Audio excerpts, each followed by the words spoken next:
नमस्कार दोस्तों, आज की यह कहानी सावन सोमवार की है। पौराणिक एक नगर में अमीर साहूकार निवास करता था। उसके घर में धन धान की कोई कमी नहीं थी, परंतु संतान न होने के कारण वह अत्यंत दुखी रहता। संतान प्राप्ति के लिए वह हर सोमवार श्रद्धापूर्वक भगवान शिव जी का उपासना करता था और संध्या के समय में मंदिर जाकर भगवान शिव के समक्ष दीप जलाता। उसके भक्ति भाव को देखते हुए एक दिन माता पार्वती ने भगवान शिव से कहा कि हे प्राणनाथ, यह आपका सच्चा भक्त है तथा इतने वर्षों से आपकी पूजा कर रहा है, आप इसे संतान प्राप्ति का वरदान क्यों नहीं दे रहे हैं।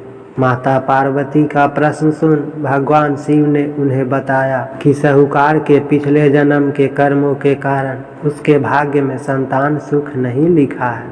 यह सुन माता पार्वती ने भगवान शिव से आग्रह किया कि वे उस साहूकार को संतान प्राप्ति का वर प्रदान करें।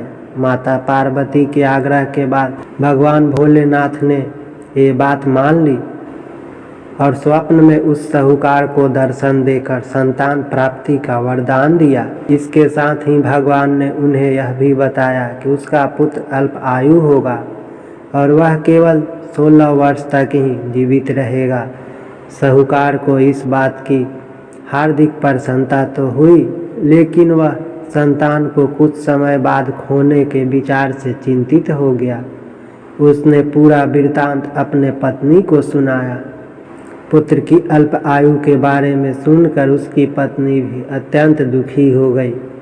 यह बात जानकर भी साहूकार ने अपने आराध्य की पूजा अर्चना जारी रखी।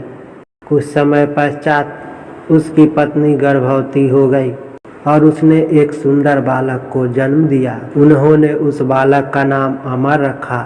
जब अमर 11 वर्ष का हुआ तो साहूकार ने उसे अपने मामा के साथ शिक्षा ग्रहण करने के लिए काशी भेज दिया।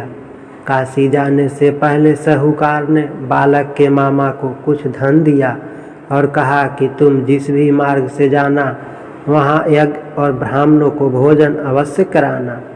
इसके बाद दोनों मामा भांजे काशी की ओर निकल पड़े। यात्रा करते हुए बालक और उसके मामा एक राज्य में विश्राम के लिए रुके। वहाँ पर राजा की पुत्री का विवाह हो रहा था, परंतु जिस राजकुमार का विवाह उस राजकुमारी से हो रहा था वह एक आंख से काना था और यह बात किसी को पता नहीं थी। राजकुमार के पिता को इस बात की चिंता थी कि अगर राजकुमारी को यह पता चल गया कि राजकुमार एक आंख से काना है तो वह शादी से मना कर देगी। इसलिए जब उसने साहूकार के पुत्र को देखा तो राजकुमार के पिता ने उससे राजकुमार की जगह मंडप में बैठ जाने का आग्रह किया। साथ ही उसने उस बालक से कहा कि वह विवाह के बाद इस भेद के बारे में किसी को न बताएगा। अमर उस राजा की बात मानकर दूल्हे के स्थान पर जाकर मंडप में बैठ गया। इस प्रकार राजकुमारी और बालक का विवाह संपन्न हुआ। विवाह के बाद बालक अपने मामा के साथ काशी के लिए प्रस्थान कर गया। काशी जाने से पहले उस बालक ने राजकुमारी को पत्र के माध्यम से सब सच बता दिया। साथ ही यह भी बताया कि जिस राजकुमार से उसकी विदाई हो रही है वह दरअसल काना है।